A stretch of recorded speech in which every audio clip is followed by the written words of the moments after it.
जी नाज़रीन, असां पुलिस कार्रवाई की खबर शेयर कंदा हलूं तो ज़िले कशमोर कंदकोट के मुख़्तलिफ़ थाननि की पुलिस पारां SHO करमपुर हुसैन अली शाहानी की अगवानी में ॻोठ नसरुल्ला खान बिजाणी वेझो इमरान चुलाणी के घर ते चढ़ाई कई वई आहे। घर मालिक फरार थी विया, जॾहिं त इलाइक़े के ज़रियनि मां मिलियल ॼाण मूजिब पुलिस इमरान चुलाणी के घर मां ज़रूरी सामान खणी घर के ड्राए बाहि ॾेई साड़े छॾियो आहे ऐं चौपायो माल विकाए वई।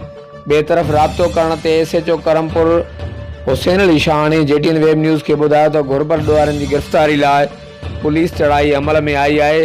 जवाबदार पुलिस के ॾिसी फरार थी वञण में कामयाब थी विया, जॾहिं त ॾोहारनि जे ठिकाणनि खे बाहि ॾेई साड़े छॾियो आहे।